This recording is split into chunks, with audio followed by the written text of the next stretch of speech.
Hello बच्चों, तो आज के लेक्चर में हम जो देखेंगे, आज हमारा थर्ड लेक्चर है केमिकल काइनेटिक्स का और लास्ट लेक्चर है। हाँ, थर्ड लेक्चर में तीसरे लेक्चर में ये कंप्लीट कर देंगे। ओके, तो आज के लेक्चर में हम देखेंगे factor affecting rate of reaction, जो बोर्ड में क्वेश्चन आता है, कभी कभी नीट वगैरह में भी आ जाता है। ज्यादातर ये क्वेश्चन बोर्ड का है, right factor affecting rate of reaction. हाँ, तो बोर्ड में ये क्वेश्चन आता है, 3 से 5 नंबर के बीच का आ जाएगा, जितना नंबर का उतना जो है फैक्टर लिखना है। ओके, नाउ इसके बाद हम आरएनएस इक्वेशन को जो है डिस्कस करेंगे, उसके बाद चैप्टर कंप्लीट हो जाएगा।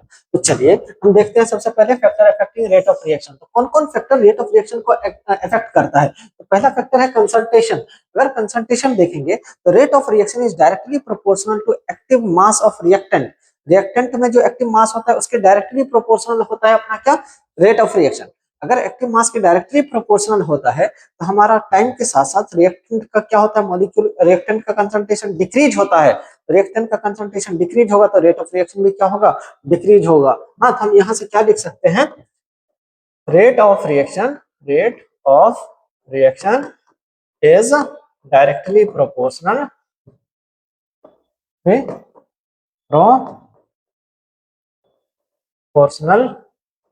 To the product of active mass. Product of active mass मतलब R is equal to K. R proportional किसके होता है, आर प्रोपोर्शनल टू, मान के चलो ए प्लस बी कोई रिएक्शन दे रखा है, ए प्लस बी कोई रिएक्शन, ये प्रोडक्ट दे रखा है। यहाँ पे हम जो है, यहाँ पे आर इज इक्वल टू क्या लिखेंगे, आर प्रोपोर्शनल टू ए की पावर 1, बी की पावर 1, मतलब कंसंट्रेशन के डायरेक्टली प्रोपोर्शनल होगा यहाँ पे रेट। तो अब देखो टाइम के साथ साथ इनिशियल रिएक्टेंट का मॉलिक्यूल क्या होगा, टाइम के साथ साथ डिक्रीज होगा। तो with passes of time, sorry, with passes of time, concentration of reactant decreases। concentration of reactant क्या होता है, decrease। so rate of reaction also decrease। rate of reaction भी क्या होगा, डिक्रीज हो जाएगा। हाँ, क्योंकि टाइम के साथ साथ क्या होता है, कंसंट्रेशन ऑफ रिएक्टेंट डिक्रीज, इसलिए rate of reaction decrease. Okay, now अगर देखते हैं इफेक्ट ऑफ प्रेशर, प्रेशर का क्या इफेक्ट होगा रेट ऑफ रिएक्शन पे। हाँ, तो इफेक्ट ऑफ प्रेशर में देखेंगे तो विथ इंक्रीज इन प्रेशर, अगर हम प्रेशर को क्या करते हैं, इंक्रीज करते हैं, प्रेशर किसी भी चीज में हम इंक्रीज करें, for example this is a piston, यहाँ पे हमारा पिस्टन लगा है, इसका वॉल्यूम ये है।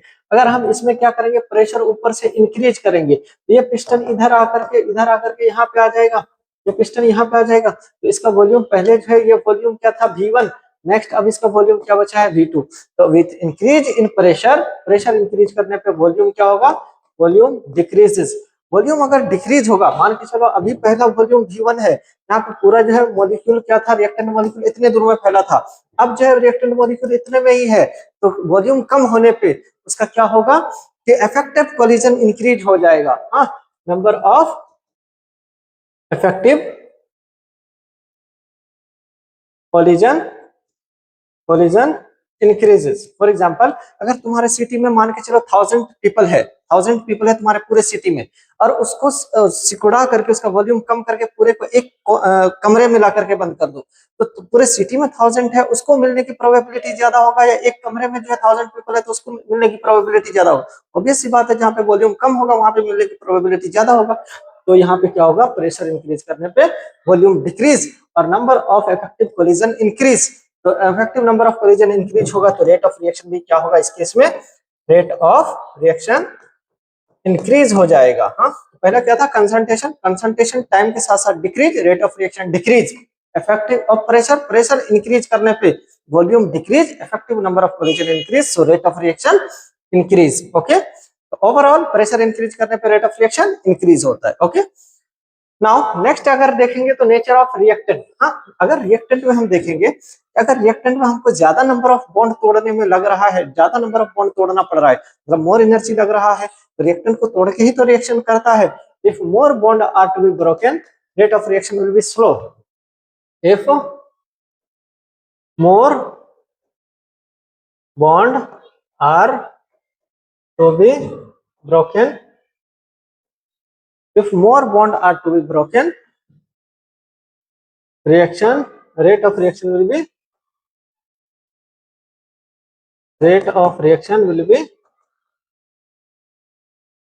स्लो। अगर ज्यादा बॉन्ड तोड़ना पड़ रहा है उस केस में रेट ऑफ रिएक्शन अपना कैसा आ जाएगा, स्लो। या सिमिलरली क्या कह सकते हैं, if bond strength is high, if bond strength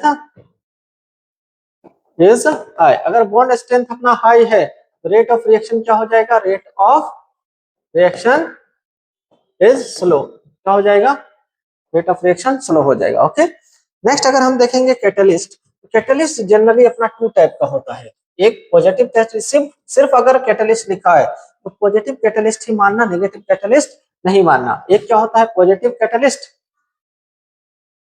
और दूसरा कैसा होता है, second is negative catalyst.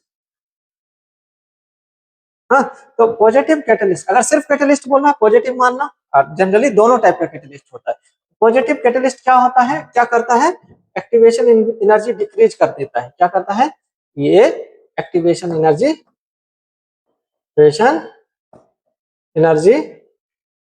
Decrease कर देता है। एक्टिवेशन एनर्जी डिक्रीज होगा तो क्या होगा, रेट ऑफ रिएक्शन क्या होगा, इंक्रीज हो जाएगा, ज्यादा रिएक्शन होगा। नेगेटिव कैटलिस्ट क्या करता है, एक्टिवेशन एनर्जी को इंक्रीज करता है, तो रेट ऑफ रिएक्शन यहाँ पे क्या आ जाएगा, रेट ऑफ रिएक्शन डिक्रीज हो जाएगा। ओके, कैसे, चलो देखो, कोई भी रिएक्शन करने के लिए, हाँ कोई भी रिएक्शन करने के लिए ये वाला ग्राफ फॉलो करता है। हाँ, मिनिमम एनर्जी कोई भी रिएक्टेंट मॉलिक्यूल एब्जॉर्ब करता है, कोई भी रिएक्टेंट मॉलिक्यूल एब्जॉर्ब करता है प्रोडक्ट में कन्वर्ट करने के लिए, तो ये इसको क्या बोलते हैं हम, थ्रेशोल्ड एनर्जी।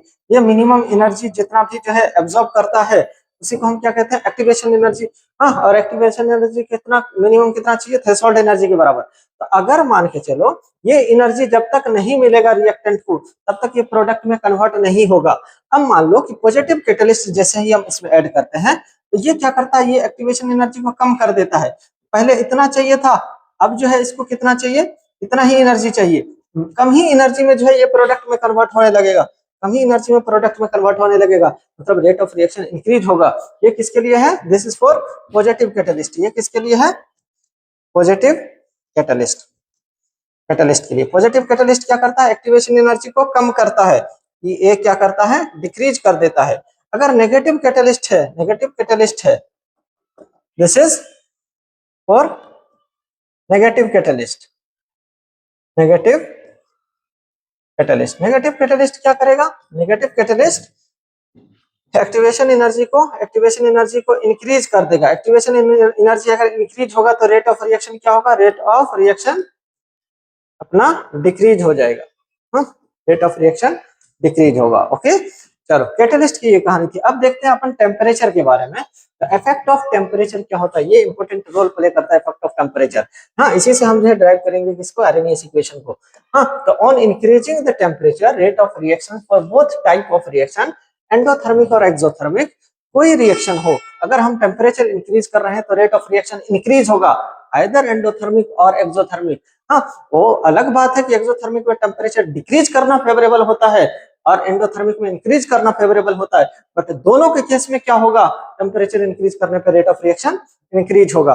बिकॉज क्यों इंक्रीज होता है, because number of effective collision increase. जैसे टेम्परेचर इंक्रीज करते हैं, मॉलिक्यूल फास्ट फास्ट मूव करता है, फास्ट फास्ट मूव करेगा तो वो आपस में टकराने की प्रोबेबिलिटी बढ़ जाती है, और टकराने की प्रोबेबिलिटी बढ़ेगी, इफेक्टिव कोलिजन इंक्रीज होगा। कोलिजन होता है तभी रिएक्टेंट प्रोडक्ट में कन्वर्ट होता है, इफेक्टिव कोलिजन इंक्रीज, इसलिए क्या होता है, रेट ऑफ रिएक्शन इंक्रीज हो जाता है। ओके, नेक्स्ट अगर देखेंगे, for every 10 degree Celsius rise in temperature, every 10 degree Celsius हम राइज करते हैं टेम्परेचर को, या 10 kelvin in temperature, rate of reaction increase by alpha. Rate of reaction किससे इंक्रीज हो जाता है, अल्फा से। 10 डिग्री सेल्सियस या 10 केल्विन टेम्परेचर अगर राइज करते हैं तो रेट ऑफ रिएक्शन किससे इंक्रीज होता है, अल्फा टाइम। हाँ, where alpha represent temperature coefficient. Alpha किसको रिप्रेजेंट करता है, टेम्परेचर कोफिशिएंट को। अल्फा की वैल्यू क्या होती है, alpha is equal to K T plus 10, T plus 10 मतलब 10 डिग्री सेल्सियस राइज अपॉन में टी के, अल्फा की वैल्यू ये होती है। हाँ, मान के चलो टी 45 डिग्री पे के की वैल्यू क्या है, अपॉन में टी 25 डिग्री पे के की वैल्यू क्या है, यही कहलाता है हमारा क्या, अल्फा। या इसी को हम अगर केल्विन में कन्वर्ट करेंगे तो T308 अपॉन T298 केल्विन पे क्या है। हाँ, अल्फा की वैल्यू जनरली जो है, अल्फा की वैल्यू 2 से 3 के बीच में होता है। 2 से 3 के बीच में वैल्यू होता है अल्फा की, मतलब 10 डिग्री सेल्सियस राइज करने पे के की वैल्यू 2 से 3 टाइम्स में इंक्रीज होता है। जनरली अगर जब तक 3 नहीं लिखा हो तो ही मान के चलना है, अगर कुछ नहीं लिखा हो तो 2 टाइम इंक्रीज होता है। ओके, तो ये था हमारा टेम्परेचर की कहानी। ये सब था हमारा क्या, factor affecting rate of reaction. पहला क्या था, इफेक्ट ऑफ कंसंट्रेशन। और कंसंट्रेशन जो है अगर डायरेक्टली प्रोपोर्शनल है एक्टिव मास के, मतलब कंसंट्रेशन इंक्रीज करेंगे तो रेट ऑफ रिएक्शन इंक्रीज होगा, और increase in concentration rate of reaction increase. But with passage of time, time के साथ साथ कंसंट्रेशन डिक्रीज होता है रिएक्टेंट का, इसलिए रेट ऑफ रिएक्शन डिक्रीज होगा with time. With increase in concentration, rate of reaction increase. But with passes of time, concentration decrease, rate of reaction decrease. Next क्या था, second one is effect of pressure. Effect of pressure में क्या था, pressure अगर हम increase करेंगे तो हमारा वॉल्यूम क्या होगा, डिक्रीज होगा। वॉल्यूम डिक्रीज होगा, इफेक्टिव कोलिजन क्या होगा, इंक्रीज होगा, रेट ऑफ रिएक्शन इंक्रीज होगा। एंड थर्ड वन इज क्या था, बॉन्ड स्ट्रेंथ या नेचर ऑफ बॉन्ड। मतलब क्या कि अगर उसके बीच में नंबर ऑफ बॉन्ड ज्यादा है तो उसको तोड़ना डिफिकल्ट होगा। डिफिकल्ट होगा मतलब रेट ऑफ रिएक्शन स्लो हो जाएगा। या बॉन्ड स्ट्रेंथ ज्यादा है, अगर सेम बॉन्ड है, मान के चलो एक ही बॉन्ड है, उसका स्ट्रेंथ ज्यादा है तो उसको तोड़ने में ज्यादा एनर्जी लगेगी, तो उस केस में भी रेट ऑफ रिएक्शन क्या होगा, कम हो जाएगा। नेक्स्ट है effect of catalyst. Effect of catalyst में पॉजिटिव कैटलिस्ट क्या करता है, एक्टिवेशन एनर्जी को डिक्रीज, तो rate of reaction increase. Negative catalyst activation energy को इंक्रीज कर देता है, rate of reaction decrease. Temperature increase करने पर रेट ऑफ रिएक्शन इंक्रीज होता है, इधर एंडोथर्मिक और एक्सोथर्मिक। और every 10 degree Celsius rise in temperature करने पे क्या होता है, के की वैल्यू हमारा जो है इंक्रीज हो जाता है, कितने से, 2 से 3 टाइम्स। उसी को हम क्या बोलते हैं, अल्फा। ओके, नेक्स्ट हम देखते हैं Arrhenius equation. Next Arrhenius equation क्या है, it is important topic of this chapter, यहां से क्वेश्चन आता है। What is Arrhenius equation, the rate constant of a reaction, rate constant of a reaction depend on, depends on temperature. Second में temperature, catalyst, catalyst and nature of reactant। Third, nature of reactant, nature of reactant। इन सब factor पे क्या depend करता है, अपना rate constant. हाँ, तो above factor are represented by Arrhenius equation. The above factor, the above factors, the above factors are represented by RNAS equation, RNAS equation। Huh? The above factors are represented by RNAS equation. Now, what is RNAS equation? K is equal to A e की power minus A upon RT. This is RNAS equation actually। हाँ, ये RNAS equation में अलग अलग value क्या है, what is the value of K? यहाँ पे K क्या है, K is rate constant। क्या है, rate constant। and what is ये इज एक्टिवेशन एनर्जी। क्या है, एक्टिवेशन एनर्जी, ये is activation energy. And what is T, T is as we know temperature. T क्या है, टेम्परेचर। और टेम्परेचर ऑलवेज अपने को किस में लेना है, जब इक्वेशन सॉल्व करना है तो टेम्परेचर किस में लेना है, केल्विन में। किस में लेना, केल्विन में। नेक्स्ट क्या बचा अपने को, ए। ए क्या है, what is a, A is Arrhenius parameter. What is a, A is RNS, RNS parameter. और ए होता है किसके बराबर, तो ए इज इक्वल टू होता है P Z. A is equal to किसके बराबर होता है, P dot Z, P into Z. And what is P, P is steric factor. क्या होता है पी, स्टेरिक फैक्टर, मतलब कितना लेंदी या भारी कोई भी मॉलिक्यूल है, या बड़ा या छोटा मॉलिक्यूल है। तो इसको क्या कह सकते हैं, P is steric factor. And what is Z? Z is collision frequency, collision frequency। Z is collision frequency, A is steric factor. Now इन सब इक्वेशन को अपन जो फर्दर यहाँ से कैसे क्वेश्चन आता है, क्या आता है, एक तो डायरेक्टली यहाँ से क्वेश्चन पूछ लेगा what is Arrhenius equation.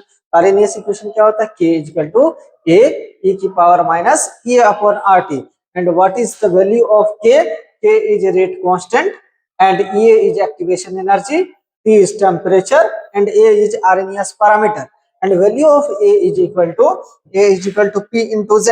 What is p? P is the steric factor and z is collision frequency. Okay, चलिए अगर इसका हम फर्दर देखते हैं तो यहाँ पे भी एक्टिवेशन एनर्जी जो होता है वो डिपेंड करता है किसके ऊपर, थ्रेशोल्ड एनर्जी के ऊपर। किसके ऊपर, थ्रेशोल्ड एनर्जी और एक्टिवेशन एनर्जी। होता क्या है पहले, अभी जो हमने एक्टिवेशन एनर्जी पढ़ा, तो एक्टिवेशन एनर्जी होता है कि minimum amount of energy, minimum amount of energy absorbed by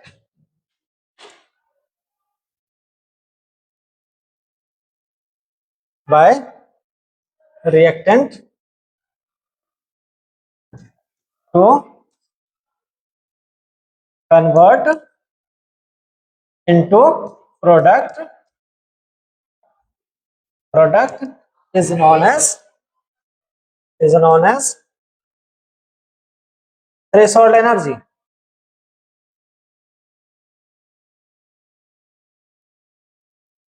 जो मिनिमम अमाउंट ऑफ एनर्जी होता है रिएक्टेंट का किसमें, प्रोडक्ट में कन्वर्ट करने के लिए, वही एनर्जी को क्या बोला जाता है, थ्रेशोल्ड एनर्जी। अब what is activation energy, this two are almost similar term but a little bit difference. क्या होता है activation energy, minimum amount of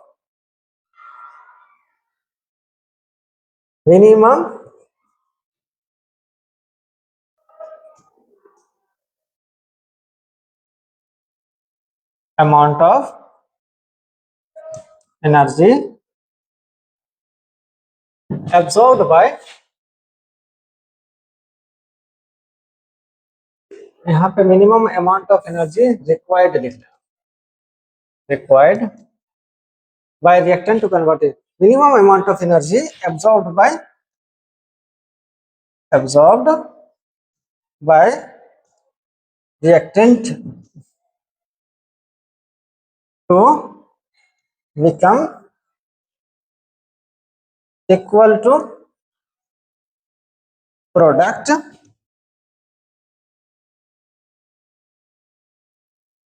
that minimum amount of energy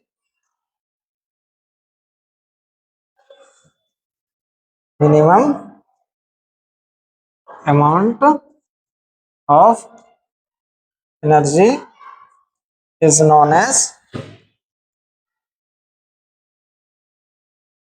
activation energy. उसी मिनिमम अमाउंट ऑफ एनर्जी को क्या बोला जाता है, activation energy. Okay, now अगर हम इसको ग्राफ से समझेंगे तो देखो इन दोनों में क्या डिफरेंस है। फॉर एग्जांपल ये एनर्जी का अपन ग्राफ बनाएंगे तो कोई भी एनर्जी जो है, ये वाला जो है कोई भी रिएक्टेंट अगर प्रोडक्ट में कन्वर्ट करता है तो इस वाले ग्राफ को जो है वो फॉलो करता है, इस वाले ग्राफ को। हाँ, तो इस वाले पॉइंट को हम क्या बोलते हैं, ये वाला जो minimum highest amount of energy, ये क्या है, reactant, and what is this, this is product. अब किसी भी रिएक्टेंट को प्रोडक्ट में कन्वर्ट होना है तो कितना एनर्जी चाहिए, इतना एनर्जी चाहिए, इस वाले एनर्जी बैरियर को उसको पास करना है। तो ये जो पीक वाला एनर्जी होता है, इस पीक वाले एनर्जी को ही अपन क्या बोलते हैं, थ्रेशोल्ड एनर्जी। इस पीक वाले एनर्जी को क्या बोलते हैं, threshold energy. Okay, now what is activation energy, activation energy इसका पहले एनर्जी इतना था, पहले एनर्जी ये वाला कुछ एनर्जी था, अब कितना अमाउंट ऑफ एनर्जी एब्जॉर्ब करेगा कि ये कन्वर्ट हो जाए किसमें, किसके बराबर हो जाए, थ्रेशोल्ड एनर्जी के बराबर। तो minimum amount of energy absorbed by reactant to convert into to reach into product is known as activation energy। इसको क्या बोला जाता है, एक्टिवेशन एनर्जी। ओके, तो ये था अपना एक्टिवेशन एनर्जी और थ्रेशोल्ड एनर्जी। चलिए हम इसमें हम देखते हैं डेरिवेशन ऑफ आरएनएस इक्वेशन। तो आरएनएस इक्वेशन का क्या डेरिवेशन होता है, अभी हमने पढ़ा आरएनएस इक्वेशन क्या होता है, Arrhenius equation is equal to k is equal to a e की power minus e upon RT, this is actually Arrhenius equation. ये होता है क्या, आरएनएस इक्वेशन। नाउ इसको ड्राइव करेंगे तो हम क्या करेंगे, दोनों साइड अपन लॉग ले लेंगे। क्या ले लेंगे, लॉग, नेचुरल लॉग लेंगे। इसको अपन क्या लिख सकते हैं, ln k is equal to ln a e की power minus A upon RT, e की power minus A upon RT। Now अगर हम जानते हैं ये किस फॉर्म में है, log a into B, as we know log a into B equal to log a plus b। तो यहाँ पर अपन क्या लिख सकते हैं, ln k is equal to ln a plus ln e की power minus A upon RT। This is the equation. तो ये इक्वेशन हो जाएगा। अब क्या करेंगे, नाउ अगर हम जो है a की पावर log e की पावर एनीथिंग, log बेस 10 की पावर एनीथिंग, एन log मान के चलो ये था log बेस 10 है, अगर यहाँ पे 10 की पावर x है तो ये x log 10 हो जाएगा, x log 10 हो जाएगा। उसी तरह log बेस ln क्या है, log बेस e क्या है, log बेस e e की power minus e upon RT है, ये क्या हो जाएगा, minus e upon RT log base e हो जाएगा। लॉग बेस 10 की वैल्यू 1 होता है, उसी तरह लॉग बेस ई की वैल्यू कितनी हो जाएगी, 1।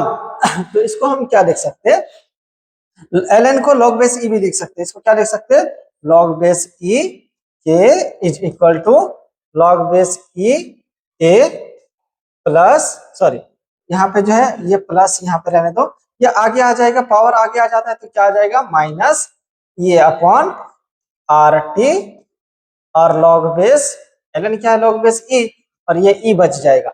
log बेस e की वैल्यू कितनी होती है, 1।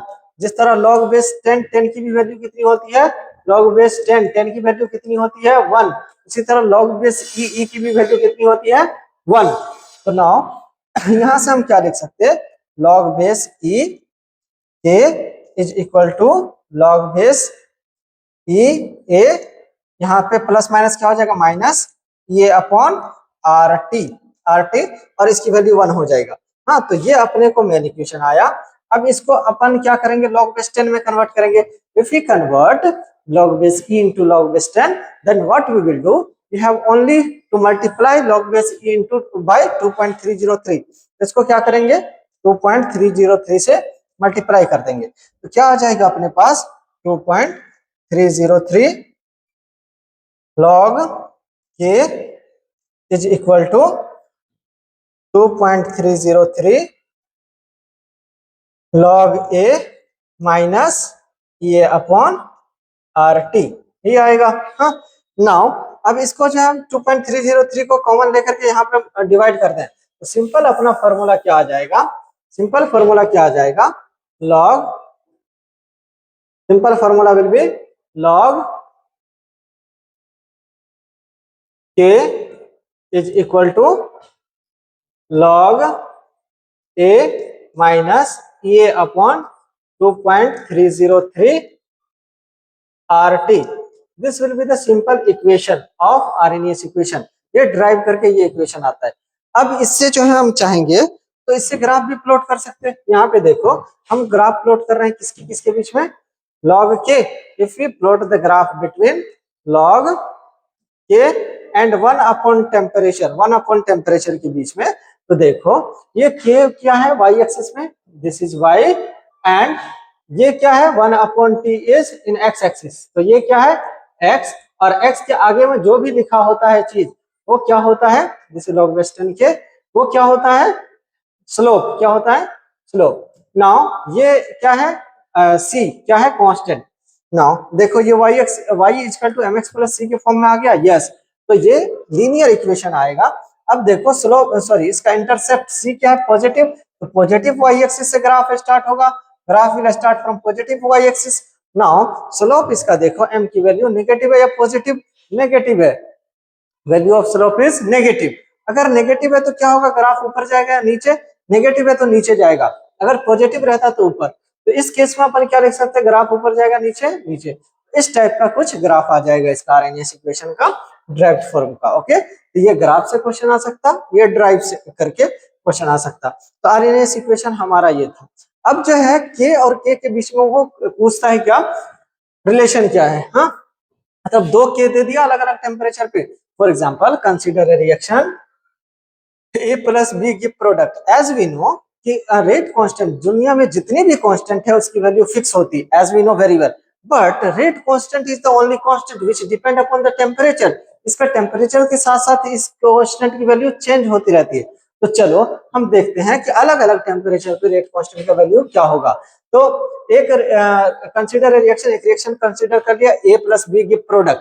इस केस में हमने क्या लिखा कि टेम्परेचर T1 पे इसका रेट कांस्टेंट क्या है K1।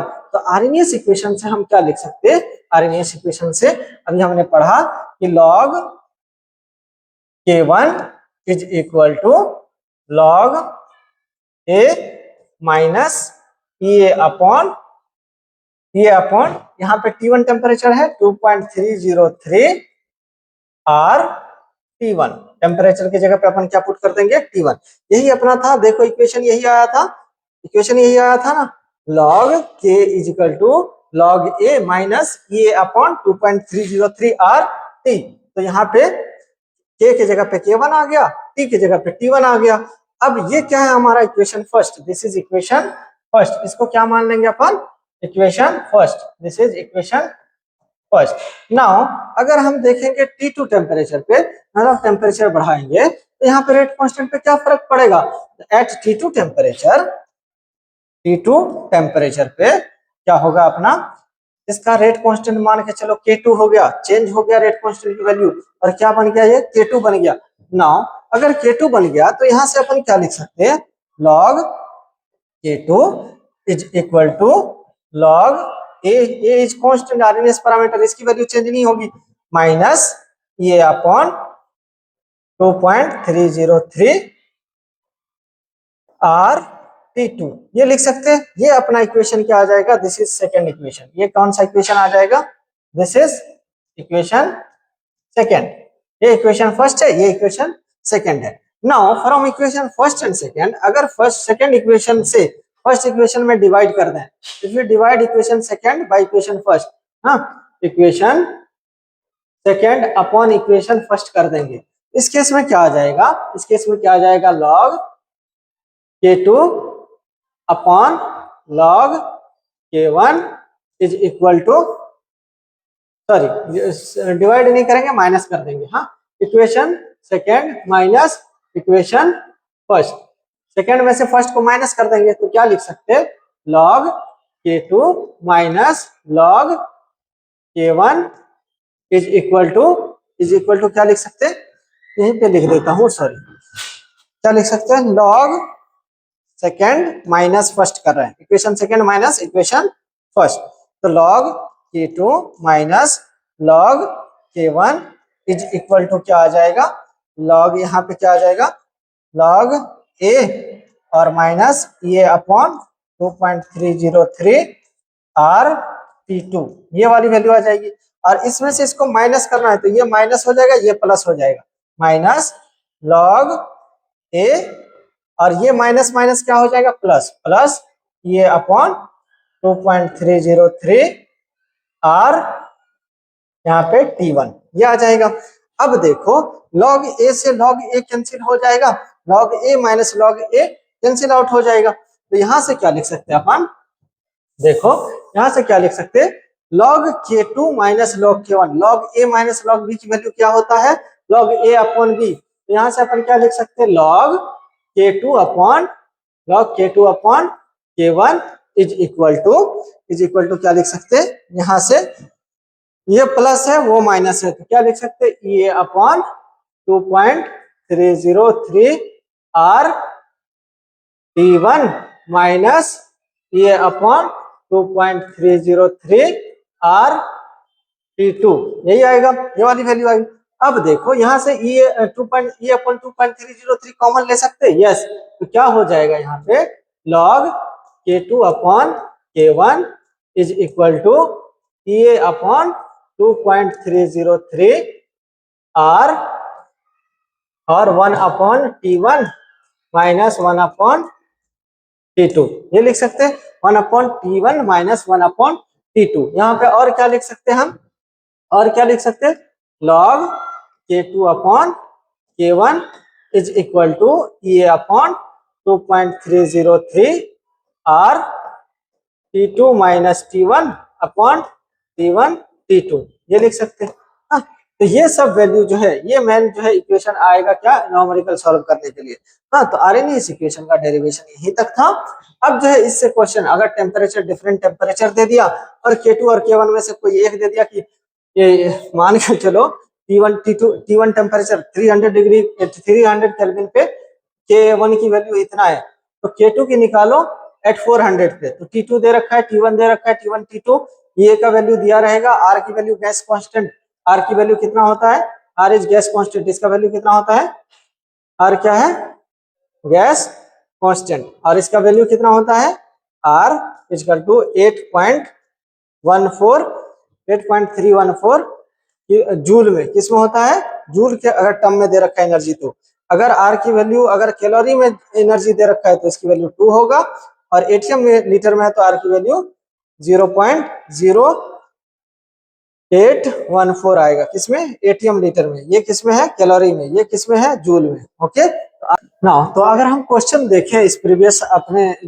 जो प्रीवियस आर्हेनियस इक्वेशन पढ़ा था उसके रिलेटेड अगर क्वेश्चन देखें तो अपना इक्वेशन क्या आया था आर्हेनियस का, आरएनएस का इक्वेशन क्या आया था, log K2 upon K1 is equal to E upon 2.303 log E upon 2.303 T2 minus T1 upon T1 T2, यही आया था। तो अब यहां से अगर हम देखेंगे कि क्वेश्चन किस तरह से आता है, तो if the rate constant of reaction double for every rise in 10 degree Celsius, अगर 10 degree Celsius rise in temperature करते हैं या 10 केल्विन टेम्परेचर बढ़ाते हैं तो हर इंक्रीज करने पे अपना रेट कांस्टेंट का वैल्यू क्या हो जाता है, रेट कांस्टेंट डबल हो जाता है, मतलब दोगुना हो जाता है। For from 290 kelvin to 300 kelvin पे अगर हम जा रहे हैं तो एवरी 10 डिग्री सेल्सियस हम 10 डिग्री सेल्सियस राइज कर रहे हैं टेम्परेचर को, तो अपना K2 जो होगा वो K1 से कितना हो जाएगा, डबल हो जाएगा।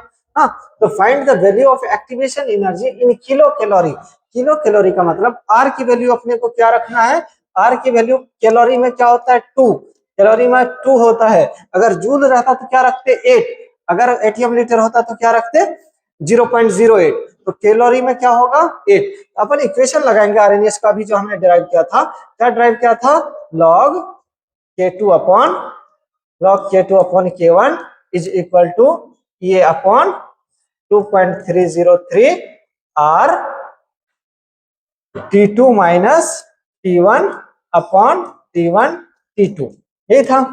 अब देखो अपना T2 कितना है, T2 की वैल्यू यहाँ पे कितना दे रखा है, T2 मतलब फाइनल टेम्परेचर, T2 की वैल्यू कितना दे रखा है 300 केल्विन, एंड T1 की वैल्यू कितना दे रखा है, T1 is 290 kelvin, 290 kelvin. Okay, तो T1 T2 की वैल्यू पुट कर देंगे, R की वैल्यू अपने को पता है 2, और 10 डिग्री सेल्सियस राइज कर रहे हैं यहाँ पे, 10 डिग्री सेल्सियस राइज करने पे K2 की वैल्यू K1 से डबल हो जाएगा, मतलब K2 को हम 2K1 लिख सकते हैं।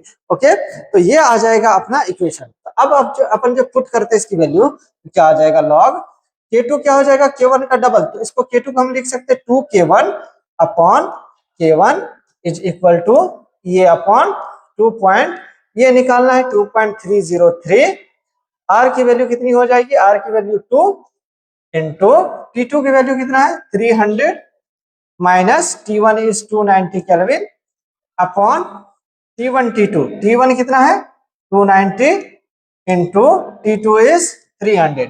ओके, तो नाउ पुट द वैल्यू, इसकी वैल्यू कितनी आ जाएगी log 2, कितनी आ जाएगी log 2 इज इक्वल टू ये अपॉन 2.303 इंटू 2, और इसकी वैल्यू कितनी आ जाएगी 10 अपॉन 290 इंटू 300।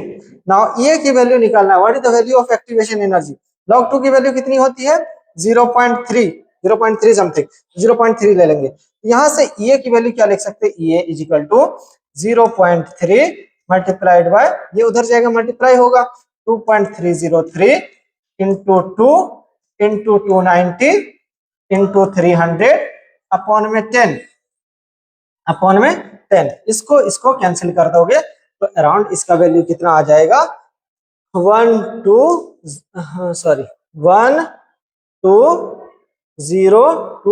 0 इसके आसपास आ जाएगा वैल्यू, अगर इसको सॉल्व करोगे कैलकुलेशन से, कैलकुलेट करके। तो नाउ यहाँ पे इतना क्या आएगा, कैलोरी, क्या आएगा कैलोरी, लेकिन पूछा है किसमें, किलो कैलोरी में।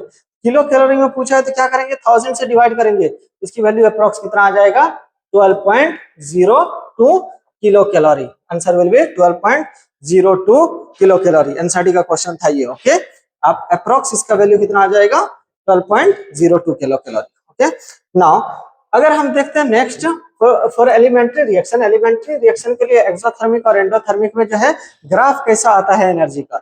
हाँ, तो अगर हम देखें कोई भी एनर्जी डायग्राम बनाएंगे, इस टाइप का डायग्राम आता है। रिएक्टेंट का कुछ ना कुछ एनर्जी होता है, और रिएक्टेंट मॉलिक्यूल अगर प्रोडक्ट में कन्वर्ट करना है तो इसको minimum amount of energy absorb करना पड़ेगा।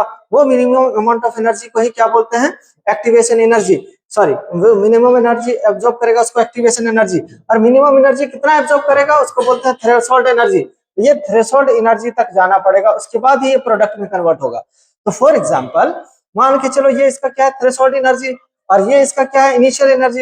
ये कितना एब्सॉर्ब करेगा, एक्टिवेशन एनर्जी, एक्टिवेशन एनर्जी के बराबर ये एब्सॉर्ब करेगा, this is activation energy. Now इसको क्या कह सकते हैं, एक्टिवेशन एनर्जी कितना एनर्जी एब्सॉर्ब या क्या किया है, रिलीज किया है। तो यहाँ पर हम जो है देखेंगे कि कितना एनर्जी, मतलब इनिशियल इसकी एनर्जी जो है कितना है। इनिशियल एनर्जी इसका मान के चलो डेल्टा एच इनिशियल है, इनिशियल एनर्जी ये वाली है ना, this is the initial energy. Initial energy क्या लिख सकते हैं, delta sorry H initial, enthalpy initial, and this is the final energy. Final energy क्या है, एच फाइनल।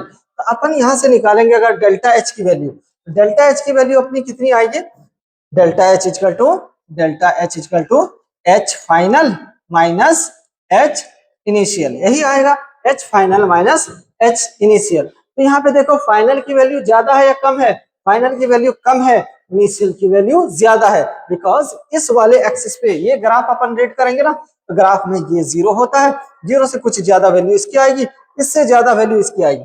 अब इनिशियल वैल्यू ज्यादा है, अगर कम में से ज्यादा को माइनस करेंगे, initial value is more, final value is less, if we subtract from less to high then we will got negative answer. तो यहाँ पे अपना आंसर क्या आ जाएगा, delta H negative. Delta H negative मतलब ये रिएक्शन कैसा आ जाएगा, एक्सोथर्मिक। कैसा रिएक्शन आएगा, एक्सोथर्मिक। सिमिलरली कैसे याद रखना है कि ये रिएक्टेंट मॉलिक्यूल है, इसके पैरेलल एक लाइन खींच दो। अगर ये वाला ग्राफ इस ग्राफ के इस वाले लाइन के नीचे आ रहा है, नीचे आ रहा है, तो ये कैसा रिएक्शन होगा, एक्सोथर्मिक। अगर ऊपर रहेगा तो कैसा रहेगा, एंडोथर्मिक। फॉर एग्जांपल, और नीचे रहेगा तो डेल्टा एच नेगेटिव, ऊपर रहेगा तो डेल्टा एच पॉजिटिव। नाउ अगर हम दूसरा इसका बनाए तो देखो, अगर मान के चलो ये हमारा रिएक्टेंट का एनर्जी है, और ये minimum amount of energy absorb करके यहाँ पे आ गया।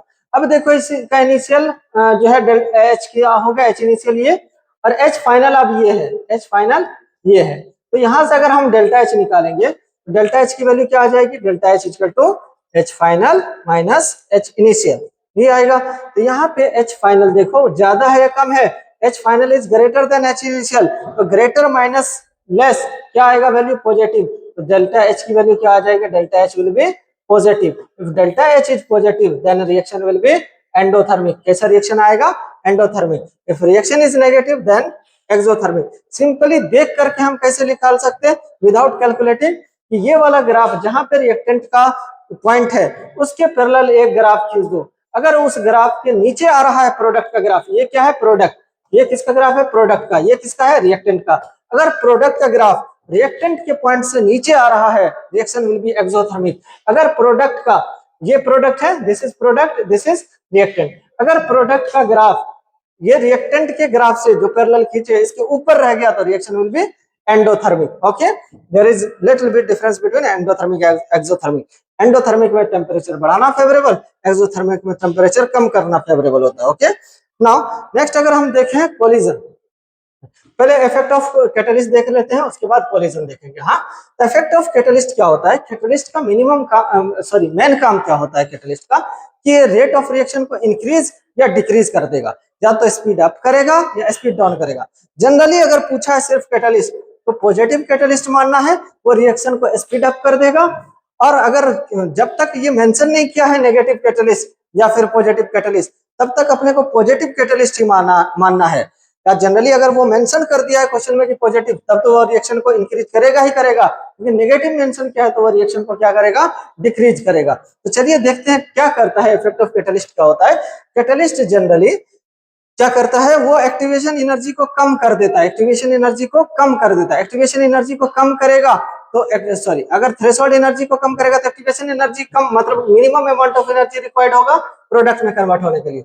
फॉर एग्जांपल ये मान के चलो कोई रिएक्शन का ग्राफ है, this is the graph of any reaction, उसका रिएक्टेंट का एनर्जी ये था और ये minimum amount of energy absorb करके और ये कन्वर्ट हो रहा है किसमें, प्रोडक्ट में। तो ये इसका ओरिजिनल क्या था, एनर्जी। ये क्या है, without catalyst, without catalyst, catalyst ये एक्टिवेशन एनर्जी था, ये विदाउट कैटलिस्ट। नाउ अब क्या किए हम इस रिएक्शन में, मान के चलो एक कोई रिएक्शन है A + B, ये क्या दे रखा है, प्रोडक्ट। इसमें अगर हम जब तक कोई कैटलिस्ट ऐड नहीं किए थे तब तक जो है ये हमारा ग्राफ ऐसा आता था कि रिएक्टेंट प्रोडक्ट में कन्वर्ट हो रहा है, कितना एनर्जी रिएक्टेंट को चाहिए, रिएक्टेंट को कितना एनर्जी देना पड़ेगा या कितना एनर्जी मिनिमम रिक्वायर्ड होगा जो कि ये कन्वर्ट हो जाएगा किसमें, प्रोडक्ट में। तो ये वाली एनर्जी है, इस वाली एनर्जी को क्या बोलते हैं, एक्टिवेशन एनर्जी। इतना एनर्जी चाहिए रिएक्टेंट को प्रोडक्ट में कन्वर्ट होने के लिए। ओके, नाउ अगर हमने इसमें क्या ऐड कर दिया, कैटलिस्ट, क्या ऐड कर दिया, कैटलिस्ट। तो कैटलिस्ट का काम क्या होता है कि ये कैटलिस्ट एक्टिवेशन एनर्जी को कम कर देता है। फॉर एग्जांपल कैटलिस्ट ऐड करने पे अपना एक्टिवेशन एनर्जी क्या हो गया, कम हो गया। अब जो है ग्राफ ऐसा कुछ आ गया, तो ये ग्राफ आया, तो अब इसमें हम क्या लिख सकते हैं कि ये ग्राफ जो है ये किसके प्रेजेंस में, विदाउट कैटलिस्ट या with catalyst, with positive catalyst. क्या लिख सकते हैं, with positive catalyst, positive catalyst. Positive catalyst क्या करता है, पॉजिटिव कैटलिस्ट का मेन फंक्शन क्या होता है, decrease activation energy. Activation energy को क्या करता है, डिक्रीज करता है। और सिमिलरली एक्टिवेशन एनर्जी डिक्रीज क्यों हो रहा है, क्योंकि थ्रेशोल्ड एनर्जी तो डिक्रीज हो रहा है, थ्रेशोल्ड एनर्जी क्या होगा, डिक्रीज होगा। अगर थ्रेशोल्ड एनर्जी डिक्रीज हो रहा है इसका मतलब क्या है, इसका मतलब थ्रेशोल्ड एनर्जी डिक्रीज हो रहा है, मतलब रेट ऑफ रिएक्शन कैसा होगा, फास्ट या slow, rate of reaction will B fast, rate of reaction will B fast.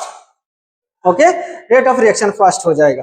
This is for positive catalyst. लेकिन अगर इसमें हमने ऐड कर दिया क्या, नेगेटिव कैटलिस्ट, क्या ऐड कर दिया, नेगेटिव कैटलिस्ट। तो नेगेटिव कैटलिस्ट क्या कर देगा, ये एक्टिवेशन एनर्जी को बढ़ा देगा। हाँ, ये क्या कर देगा, बढ़ा देगा। तो ये क्या है, अब जो है अपना एक्टिवेशन एनर्जी क्या आ जाएगा, ये। तो दिस इज एक्टिवेशन एनर्जी ये with negative catalyst, negative catalyst. ये किसके प्रेजेंस में है, नेगेटिव कैटलिस्ट के प्रेजेंस में। नेगेटिव कैटलिस्ट के प्रेजेंस में क्या होगा, अपना ये इंक्रीज हो जाएगा, ये इंक्रीज हो जाएगा और थ्रेशोल्ड एनर्जी भी, थ्रेशोल्ड एनर्जी भी क्या होगा, इंक्रीज हो जाएगा। Okay, and rate of reaction क्या होगा, रेट ऑफ रिएक्शन, अब ज्यादा एनर्जी चाहिए इसको प्रोडक्ट में कन्वर्ट होने के लिए, रेट ऑफ रिएक्शन कैसा हो जाएगा, slow, rate of reaction will be slow. Okay, तो ये था एक्सोथर्मिक इफेक्ट ऑफ कैटलिस्ट के बारे में। नेक्स्ट अगर हम देखते हैं कोलिजन थ्योरी। कोलिजन थ्योरी क्या कहता है कि कोई भी रिएक्टेंट अगर प्रोडक्ट में कन्वर्ट हो रहा है, bimolecular generally reactant, bimolecular reaction मतलब दो मॉलिक्यूल आपस में टकराने वाला रिएक्शन। अगर बायमोलिकुलर रिएक्शन है, आपस में टकराएगा तभी वो प्रोडक्ट में कन्वर्ट होगा। तो it is satisfied by the result of molecular reaction, ये satisfied result for the bimolecular reaction, ये बायमोलिकुलर रिएक्शन के लिए होता है। हाँ, फॉर एग्जांपल H2 और I2 अगर आपस में मिलता है, ये किस में कन्वर्ट हो रहा है, ये किस में कन्वर्ट हो रहा है, 2HI में। Every collision, her collision is not effective collision. मान के चलो जिंदगी की चौराहे पे अगर दो आपस में टकरा रहा है तो हर टकराना जो है वो इफेक्टिव कोलिजन नहीं कहलाएगा।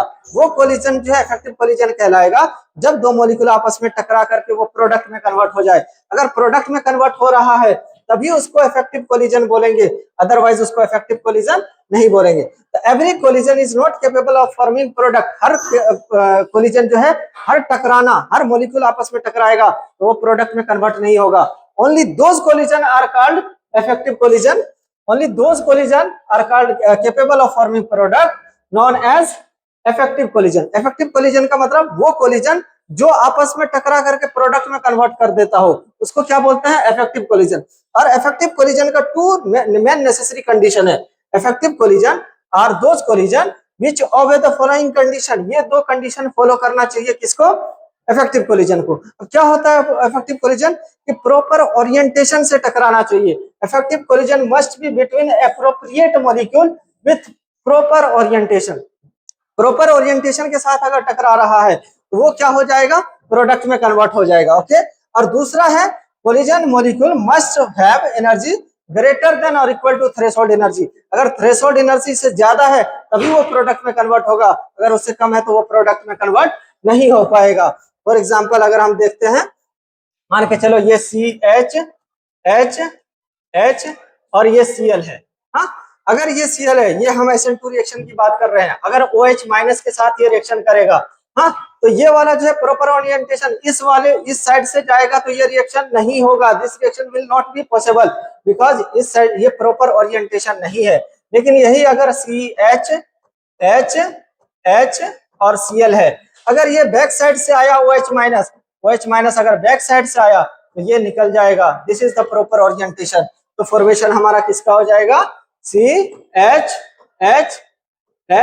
एंड OH का। हाँ, यहाँ पे पहले डैश डैश बनेगा, पहले जो है यहाँ पे ये इसका बॉन्ड वीक होगा, इसका बॉन्ड बनना स्टार्ट होगा, फिर से फॉर्मेशन किसका हो जाएगा, ये निकल जाएगा बाहर, क्या हो जाएगा H एंड यहाँ से Cl माइनस निकल जाएगा और फॉर्मेशन OH का हो जाएगा। This is the proper orientation. तो ये होता है effective collision. Okay, thank you, यहीं तक था हमारा चैप्टर।